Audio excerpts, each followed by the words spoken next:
Hello student, welcome to chemistry with Aryan Tiwari. तो इस video में बात करेंगे ग्रुप 16 एलिमेंट यानी ऑक्सीजन फैमिली से रिलेटेड कुछ क्वेश्चन का हम डिस्कशन करेंगे।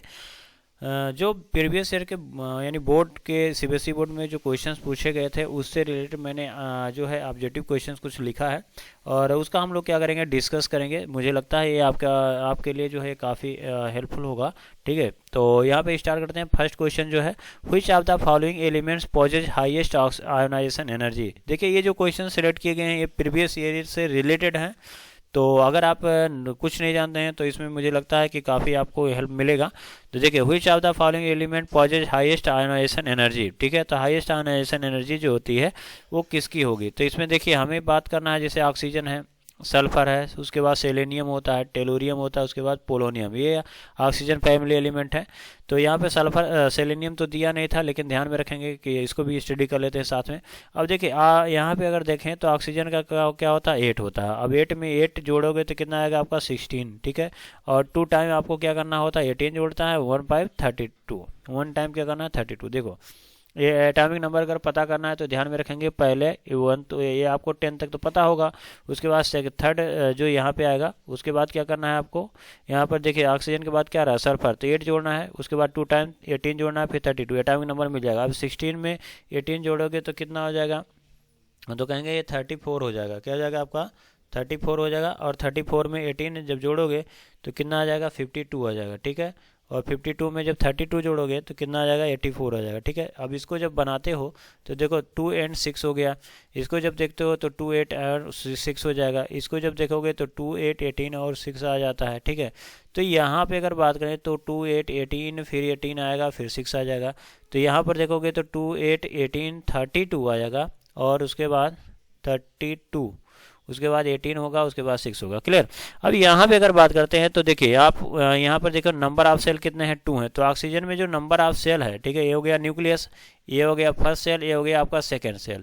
तो इसका मतलब क्या है कि ऑक्सीजन में जो इलेक्ट्रॉन है वो यहाँ पर है, आउटर मोस्ट सेल में कितने 6 इलेक्ट्रॉन है, और यहाँ पे है, और ये क्या किया है, कह सकते हैं न्यूक्लियस से ये क्या है, खींचा हुआ है। ठीक है, अब इसी तरह से सल्फर की बात करें तो सल्फर में 3 आ गया, 3 सेल हो गया। तो हम कहेंगे फर्स्ट सेल हो गया, ये सेकेंड सेल हो गया, और ये सेकेंड सेल हो गया, ये थर्ड सेल थोड़ा सा बड़ा हो गया। तो न्यूक्लियस जो है और यहाँ के आउटर मोस्ट सेल का क्या है, इलेक्ट्रॉन है। तो ये क्या करेगा, आउटर मोस्ट सेल के इलेक्ट्रॉन को ये क्या करेगा, ये अपनी ओर क्या करेगा, विड्रॉ करेगा, खींचे रहेगा। ठीक है, अट्रैक्ट करेगा। तो इसी को कहते हैं इफेक्टिव न्यूक्लियर चार्ज, यानी जिससे वो क्या कर रहा है, प्लस से वो खींच रहा है। तो हम ये कहेंगे इफेक्टिव न्यूक्लियर चार्ज जो होगा। अब साइज देखो, यहाँ पर दूरी बढ़ रही है, यानी देखो ऐसे समझो कि हमारे पास 2 मैग्नेट हैं, एक प्लस होगा एक माइनस होगा। अगर 2 मैग्नेट है, एक इंड प्लस है एक माइनस है, अगर इनको नज़दीक रखते हो तो अट्रैक्शन बहुत ज़्यादा होगा, दूर रखोगे तो अट्रैक्शन कम होगा। ठीक है, तो सिंपल सी बात है कि जो यहाँ पर साइज क्या है, छोटा है, तो इलेक्ट्रॉन क्या होगा, न्यूक्लियस के पास होगा, अट्रैक्शन ज़्यादा होगा। इसका मतलब इफेक्टिव न्यूक्लियर चार्ज ज़्यादा होगा, तो ये अट्रैक्शन ज़्यादा होगा, तो इस इलेक्ट्रॉन को निकालने के लिए आपको एनर्जी ज़्यादा देनी पड़ेगी। ठीक है, लेकिन अगर साइज थोड़ा सा बढ़ रहा है या नंबर ऑफ सेल बढ़ रहे हैं तो इसका मतलब क्या है, ये प्लस से दूर हो रहा है। प्लस से दूर होगा तो अट्रैक्शन कम होगा। जैसे मान लीजिए आप हैं, छोटा सा आपके घर में बच्चा है, या आप ही हम हैं, छोटे थे, तो पेरेंट्स के साथ क्या था, हमारा रिलेशन बहुत अच्छा था, यानी हम हर वक्त मम्मी पापा के पास ही घूमते रहते थे।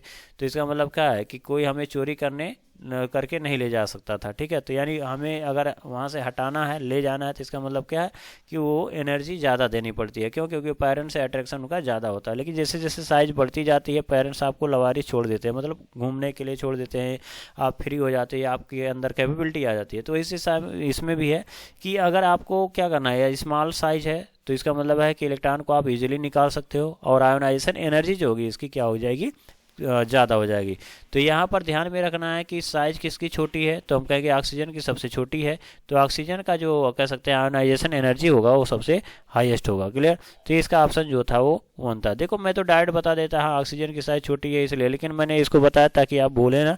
ठीक है, इसलिए मैंने इसका पूरा डिस्कशन किया। उसके बाद कह रहा है question number 2, which elements of chalcogen has a maximum tendency to show the catenation property. तो कैटिनेशन प्रॉपर्टी कौन शो करा है, चाल्कोजन। थोड़ा देखें, ध्यान में रखेंगे, ऑक्सीजन फैमिली को हम क्या बोलते हैं, चाल्कोजन बोलते हैं। क्यों, क्योंकि ओर का फॉर्मेशन करता है। ठीक है, तो ओर्स यानी ऑक्साइड के फॉर्म में क्या होते हैं, प्रेजेंट होते हैं जनरली। ठीक है, तो ये जो ऑक्सीजन है, सल्फर है, टेलोरियम, पोलोनियम, ये जो होते हैं ये क्या होते हैं, ये जनरली जो होते हैं ओर्स के फॉर्म में होते हैं।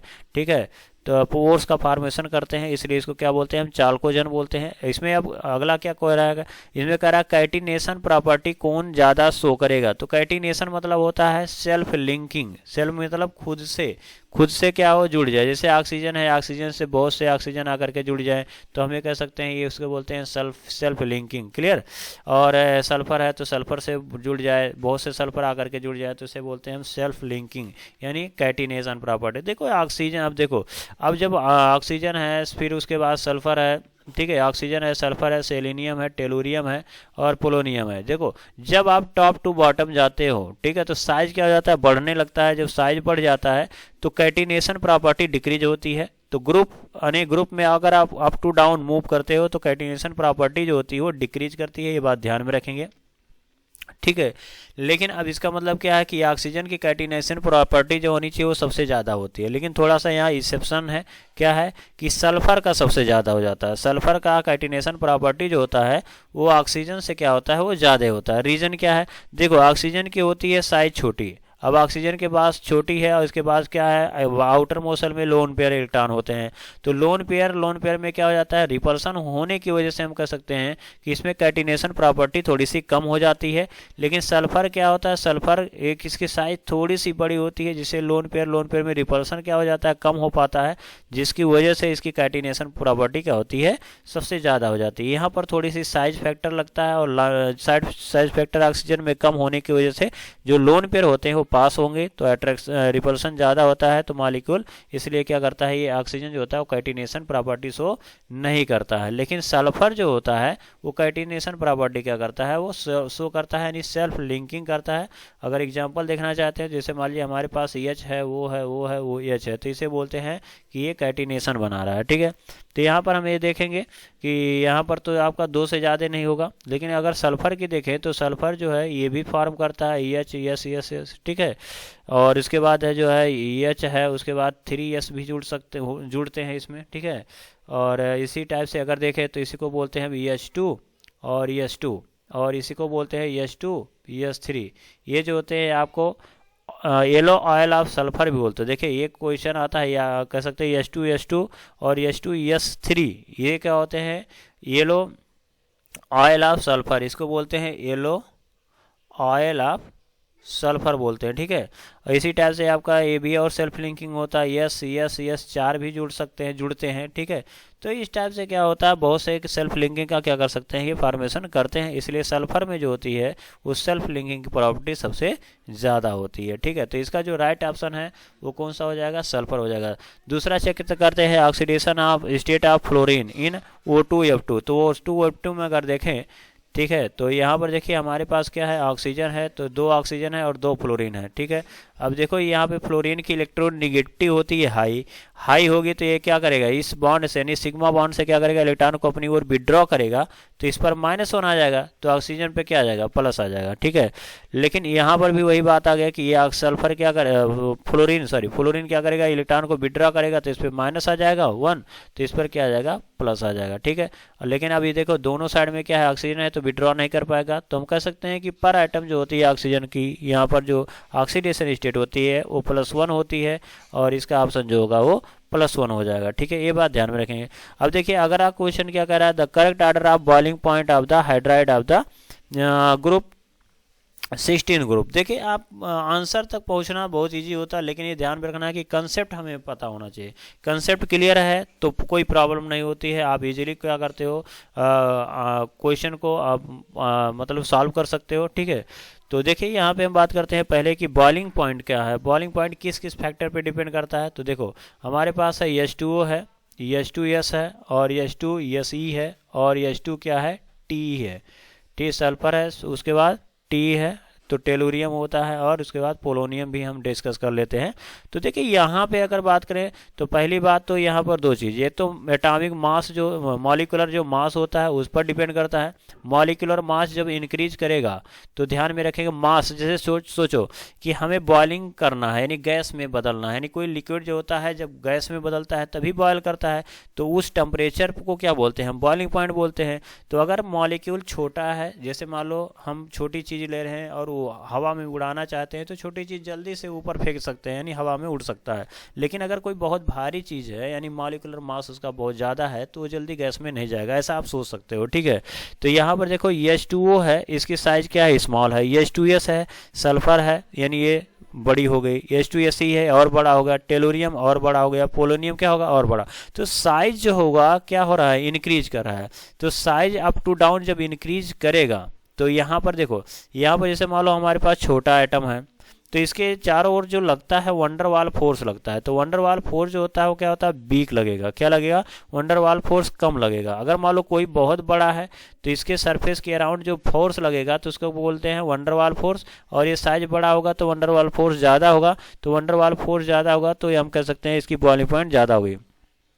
इसी टाइप से और बहुत बड़ा हो गया तो बॉइलिंग पॉइंट क्या होगी, और ज़्यादा। तो वही कह रहा है कि साइज अगर इंक्रीज कर रहा है, साइज क्या कर रहा है, इंक्रीज कर रहा है, तो बॉइलिंग पॉइंट भी क्या हो जाएगा, इंक्रीज करेगा। ठीक है, या हम ये कह सकते हैं कि मॉलिक्यूलर मास जो होगा वो इंक्रीज करेगा। तो मॉलिक्यूलर मास मतलब क्या है, जब atomic mass, atomic number increase कर रहा है। ठीक है, जैसे ऑक्सीजन का 8, सल्फर का हो गया आपका 16, और उसके बाद सेलेनियम का 34 हो गया, टेलोरियम का 54 हो गया, पोलोनियम का 84 हो गया। तो यहाँ पर एटॉमिक नंबर जब बढ़ेगा तो क्या होगा, एटॉमिक मास भी बढ़ेगा। तो ध्यान में यही रखना है कि एटॉमिक मास भी इंक्रीज होगा तो बॉइलिंग पॉइंट इंक्रीज होगा। अब यहाँ पे बात आ गई कि ऐसा है, तब तो हमारा जो आना चाहिए वो क्या होना चाहिए, H2PO का सबसे ज़्यादा होगा क्योंकि इसका साइज सबसे बड़ा है। उसके बाद H2TE का उससे छोटा है तो इसका बॉइलिंग पॉइंट और कम हो जाएगा। उसके बाद H2 ठीक है, H2T पोलोनियम हो गया और H2TE हो गया। ठीक है, उसके बाद क्या आ जाएगा, H2SE आ जाएगा। और उसके बाद क्या है, H2S है, और लास्ट में क्या आना चाहिए, H2O आना चाहिए। लेकिन अब थोड़ा सा हमें ध्यान में रखना है कि हमारे पास H2PO हो गया सबसे ज़्यादा, H2TE हो गया उससे कम, और H2Se हो गया और कम हो गया, H2S जो हो गया और कम। लेकिन वाटर वाला क्या होता है, ये सबसे पहले पे आ जाता है, यानी वाटर की जो बॉइलिंग पॉइंट होती है वो सबसे हाईएस्ट होती है। तो यहाँ पर ऐसा क्यों हो रहा है, एबनॉर्मल बिहेवियर क्यों शो कर रहा है, तो रीज़न है कि ये H2O क्या करता है, ये हाइड्रोजन बॉन्ड का फॉर्मेशन करेगा। कौन सा, हाइड्रोजन बॉन्ड का फॉर्मेशन करेगा, जिससे इसका बॉइलिंग पॉइंट सबसे हाईएस्ट हो जाएगा। तो सबसे ज़्यादा H2O का होगा।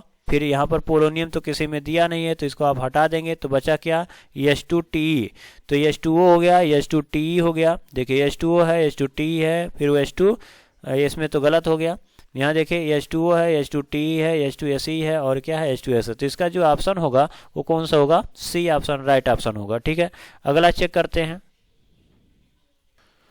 अब देखिए अगला क्वेश्चन क्या कह रहा है कि which of the following hydride is least volatile. देखो लीस्ट वोलेटाइल, वोलेटाइल मतलब क्या होता है, जो क्या होते हैं सब्सटेंस गैस में चेंज होते रहते हैं उसे हम बोलेंगे वोलेटाइल। ठीक है, जैसे मान लीजिए कह सकते हैं पेट्रोल है तो पेट्रोल बोलेंगे, तो पेट्रोल अगर ओपन में रख दोगे, खुले में रख दोगे तो वो अपने आप क्या होगा, गैस में चेंज हो जाएगा, तो हम कहेंगे ये वोलेटाइल है। उसके बाद अगर आप डीजल रख रहे हो तो डीजल क्या होगा, वो कम कह सकते हैं वोलेटाइल होगा। तो दोनों की कंपेयरिंग करते हैं तो बोलेंगे पेट्रोल ज़्यादा वोलेटाइल है और पेट्रोल डीजल जो है वो लेस वोलेटाइल है। तो वही पूछ रहा है इसी टाइप से। इसका मतलब क्या है, कह रहा है कि लीस्ट वोलेटाइल कौन है, तो लीस्ट वोलेटाइल उसी का होगा जो गैस जब में जल्दी नहीं बदलेगा, यानी बॉइलिंग पॉइंट जिसका कम होगा। तो अभी हमने इसका डिस्कशन कर लिया है कि H2O का सबसे ज़्यादा होता है, फिर उसके बाद उससे कम थोड़ा H2TE का होता है, फिर H2Se का होता है, फिर H2S का होगा। तो सबसे कम किसका होगा, तो सबसे कम कह सकते हैं सबसे ज़्यादा बॉइलिंग पॉइंट जब H2O का होगा तो इसका मतलब है गैस में जल्दी बदलेगा नहीं, यानी लीस्ट वोलेटाइल होगा। तो इसका जो राइट ऑप्शन है वो क्या हो जाएगा, आपका सी हो जाएगा। ठीक है, अगला क्वेश्चन चेक करते। तो अगला क्वेश्चन कह रहा है H2O is more acidic then H2O। ठीक है, H2S is more acidic then the H2O because. तो ये एसिडिक मतलब क्या होता है कि एसिडिक मतलब होता है जो H+ आसानी से क्या करके डोनेट कर दे, ये उसी को क्या बोलते हैं, H2O, यानी एसिडिक।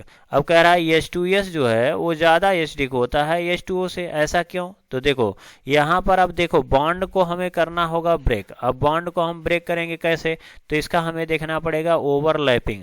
अब देखिए H है और S है, ठीक है, और यहाँ पर H है, O है, और क्या है, H है।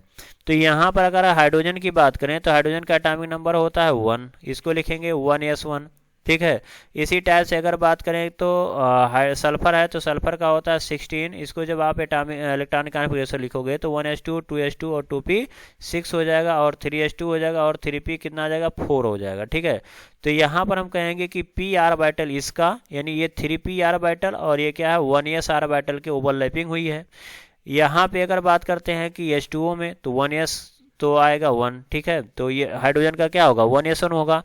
ऑक्सीजन की अगर बात करते हैं तो ऑक्सीजन का एटॉमिक नंबर क्या आता है 1s2, इलेक्ट्रॉनिक कॉन्फ़िगरेशन क्या आता है 1s2 आता है, 2s2 आता है और 2p4 आ जाता है। तो इसका कौन सा ऑर्बिटल होता है 2p ऑर्बिटल होता है, और हाइड्रोजन जाते हैं 1s। इसका मतलब कि अगर यहाँ से हाइड्रोजन निकालना है तो 1s और 2p का ऑर्बिटल का बॉन्ड हमें ब्रेक करना होगा। और यहाँ पे अगर बात करें तो H2S का बॉन्ड ब्रेक करना है, यानी 1s और 3p में जो ओवरलैपिंग हुई होगी उसको हमें ब्रेक करना है। तो ध्यान में रखो कि देखो, अगर कोई 1s ऑर्बिटल है और 2p पे है, और 1s ऑर्बिटल है 3p पे है, 1s ऑर्बिटल है 4p पे है, 1s ऑर्बिटल है 5p पे है। ठीक है, तो हम ये कह सकते हैं कि जैसे जैसे देखो, एक तो ये आपने इसकी साइज कांस्टेंट कर दी, इसकी साइज आपने क्या किया सबसे छोटा रखा। तो देखो छोटा है और 1s भी क्या है छोटा है, तो छोटे छोटे में दोस्ती ज़्यादा होगी। इसका मतलब क्या है कि ओवरलैपिंग ज़्यादा होगी। ओवरलैपिंग जब ज़्यादा होगी तो इसका मतलब क्या है कि इसको ब्रेक करने में क्या होगा आपको एनर्जी ज़्यादा देनी पड़ेगी। हम कह सकते हैं ये इजीली क्या है वो हाइड्रोजन डोनेट नहीं कर पाएगा, यानी उसका बॉन्ड ब्रेक नहीं होगा। ठीक है, तो ये कह रहा है कि जैसे मान लीजिए H2O है, तो H2O में क्या है ये दोनों हाइड्रोजन भी छोटा है ऑक्सीजन भी छोटा है, तो ओवरलैपिंग ज़्यादा, तो ये हाइड्रोजन जल्दी नहीं देगा। लेकिन अगर बात करते हैं कि हमारे पास जैसे H2S आ गया, तो इसका देखेंगे तो 3p आएगा और इसका 1s है, तो ओवरलैपिंग देखो p की साइज थोड़ी सी बड़ी हो जाइए और 1s क्या है छोटा है। तो देखो छोटे और बड़े में रिलेशन जो होता है, रिश्ता जो होता है वो आसानी से नहीं बन पाता है। तो हम ये कह सकते हैं कि ये आसानी से क्या होगा ब्रेक होगा और हाइड्रोजन ये डोनेट कर देगा। ठीक है, तो यहाँ पे हम ये कह सकते हैं कि इसमें सबसे ज़्यादा एसिडिक जो होगा वो H2S होगा। रीजन क्या है, क्योंकि इसका बॉन्ड क्या है वीक है।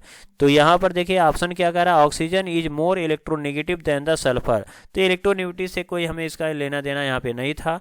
Atomic number of sulphur is higher than, देखो एटॉमिक नंबर यहाँ से कुछ नहीं बता सकता कि कौन एसिडिक होगा कौन बेसिक होगा। ठीक है, अब कह रहा है H2S, कह रहा है H2S में एच बॉन्ड इज बीकर। हाँ ये सही है, HS बॉन्ड क्या होता है बीकर होता है as compare to HO bond. ठीक है, ठीक है, तो बीकर होगा तो आसानी से क्या करेगा H प्लस डोनेट कर देगा, H प्लस डोनेट करेगा तो एसिडिक कैरेक्टर ज़्यादा होगा। सिंपल सी बात है, इसका ऑप्शन सी हो जाएगा।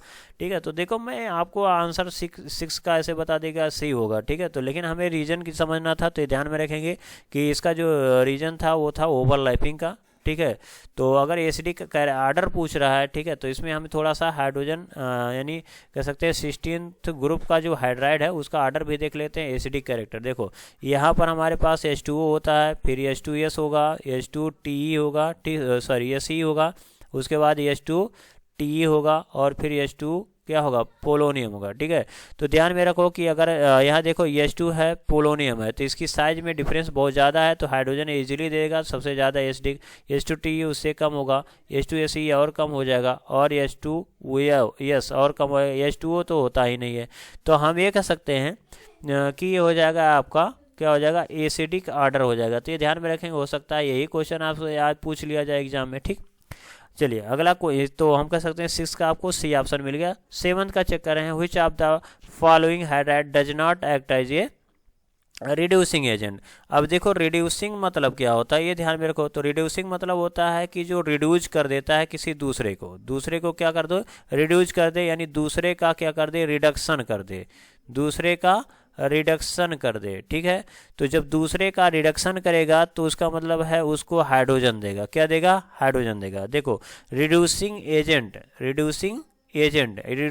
उसे कहते हैं जो दूसरे को रिड्यूस करता हो, यानी उसका रिडक्शन करता हो। रिड्यूस होना मतलब रिडक्शन होना, और रिडक्शन कब होता है जब वो हाइड्रोजन एक्सेप्ट करेगा।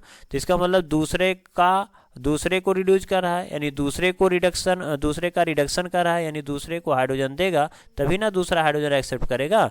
तो इस केस में हम ये कह सकते हैं कि यहाँ पर क्या करेगा हाइड्रोजन को एक्सेप्ट करेगा दूसरा वाला, यानी हम ये कह सकते हैं जो जल्दी से हाइड्रोजन दे देगा दूसरे को ठीक है, वही क्या होगा, बेस्ट रिड्यूसिंग एजेंट होगा। ध्यान में रखो, रिड्यूसिंग मतलब क्या होता है, हाइड्रोजन देने वाला। तो कौन जल्दी हाइड्रोजन देगा, जिसका बॉन्ड वीक होगा।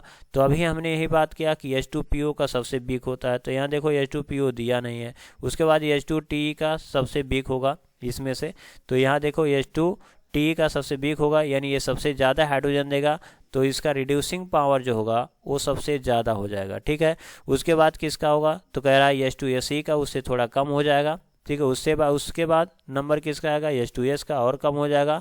और उसके बाद कह रहा है किसका हो जाएगा, H2O का हो जाएगा। तो ये रिड्यूसिंग आर्डर होता है। अगर मान लीजिए एग्जाम में H2PO भी दिया है तो ये आर्डर हो जाता है। अब यहाँ पे क्या कह रहा है question, does not act as a reducing agent, यानी सबसे कम किसका रिड्यूसिंग प्रॉपर्टी होगा, तो कहेंगे H2O। तो H2O ही ऐसा है जो रिड्यूसिंग प्रॉपर्टी शो नहीं करता है, यानी हम ये कह सकते हैं कि ये हाइड्रोजन जो होगा, यानी सी ऑप्शन जो होगा वो राइट ऑप्शन H2O हो जाएगा। चलिए नेक्स्ट क्वेश्चन कह रहा है, the catalyst use in the following reaction is.